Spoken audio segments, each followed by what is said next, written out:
그 자체로 견고했고 완전했다. 다큐멘터리 영화 박수치는 박수소리 마이니에 나오는 해설입니다.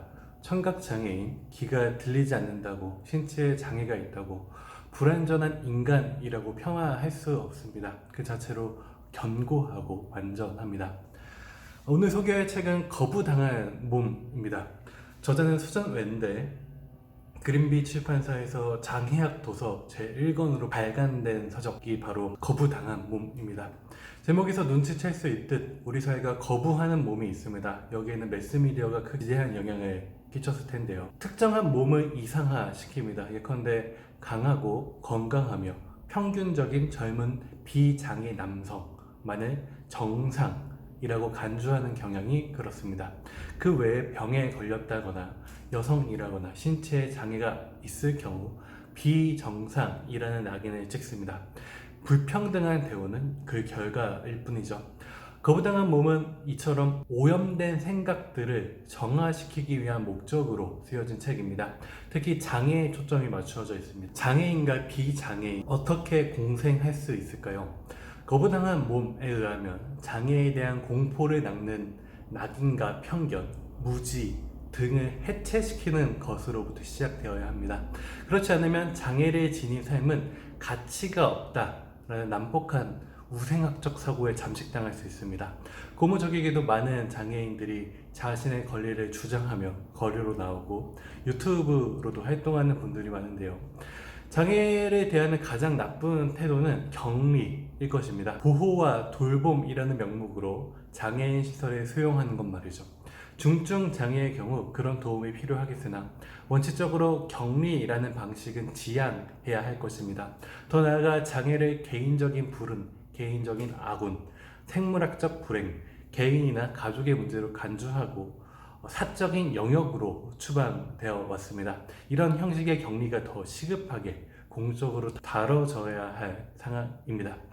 김승섭님은 그의 책 아픔이 길이 되려면 우리 몸이 세계라면을 통해 개인의 힘과 노력만으로 몸의 건강을 지킬 수 없음을 논한 바 있습니다. 예컨대 흡연에 관해서 개인의 금연 의지 박약이 아니라 금연 의지를 좌절시키는 작업 환경을 탓해야 하고요.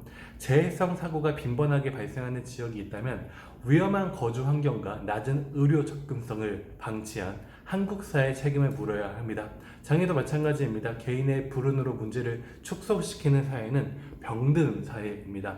사회적 차원에서 장애인의 권리를 보장하는 것은 물론이고요. 개인적 차원에서도 시선이 중요합니다. 동정과 시혜, 봉사, 그리고 극복, 이러한 세 가지 열쇠의 낱말로 정리되지 않을까요? 타인의 고통을 위안거리나 감상거리로 삼아서는 안 됩니다. 호의를 베푸는 친절한 차별주의자, 나약한 인간들이 취해온 선택지의 실상이 이러한 것들이었을 텐데요.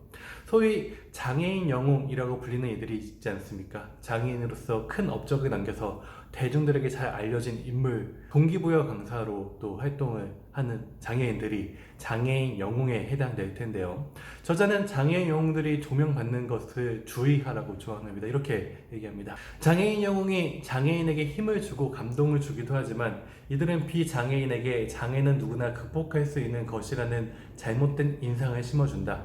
장애인 영웅은 주로 대부분의 장애인이 가지지 못한 사회적, 경제적, 신체적 자원을 풍부하게 가지고 있다. 장애를 극복한다라는 표현이 영 거슬립니다. 나를 대단하다고 하지 말라는 제목의 책도 있는데요.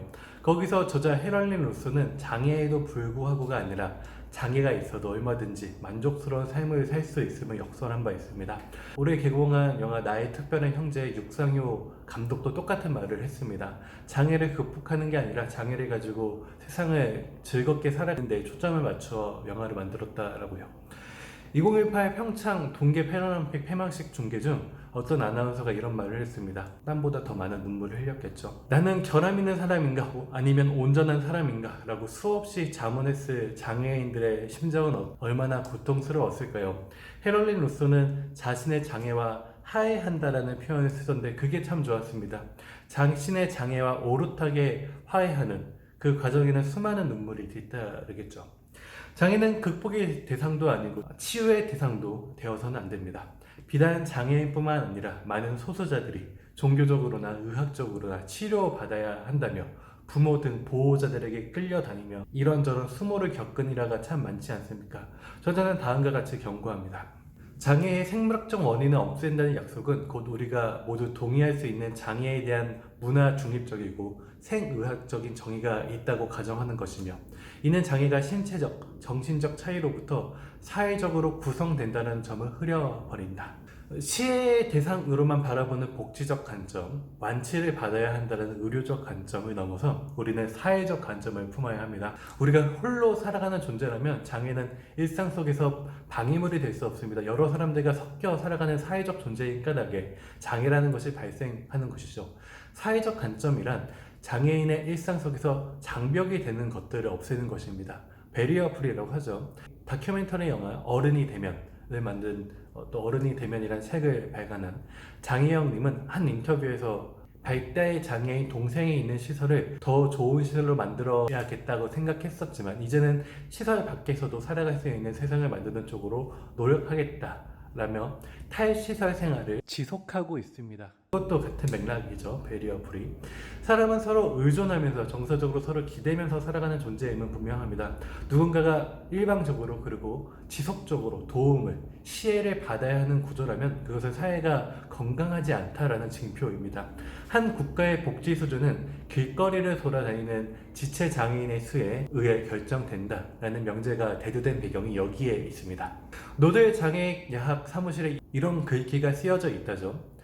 만약 당신이 나를 도우러 여기에 오셨다면 당신은 시간을 낭비하고 있는 것입니다. 그러나 만약 당신이 여기에 온 이유가 당신의 해방이 나의 해방과 긴밀하게 결합되어 있기 때문이라면 그렇다면 함께 일해봅시다. 그렇죠. 우리의 해방은 서로 연결되어 있습니다. 저자가 책 말미에 초월을 언급하는데 그게 전혀 엉뚱하지 않습니다. 고통받는 몸, 고통 없이 인식되지 않는 몸, 그런 몸 덕분에 자아로부터 탈주하여 타자와 연결될 수 있다는 것, 이것이 초월이겠죠. 이런 길결이 꽤 흥미롭지 않습니까? 거부당한 몸, 본문을 많이 인용하지는 않았으나 저자의 논지를 충실히 따르려 했습니다. 직접 읽어보시기를 권합니다. 매우 좋은 책입니다. 김민호의 오만과 편견 여기까지입니다. 청취해 주셔서 감사합니다.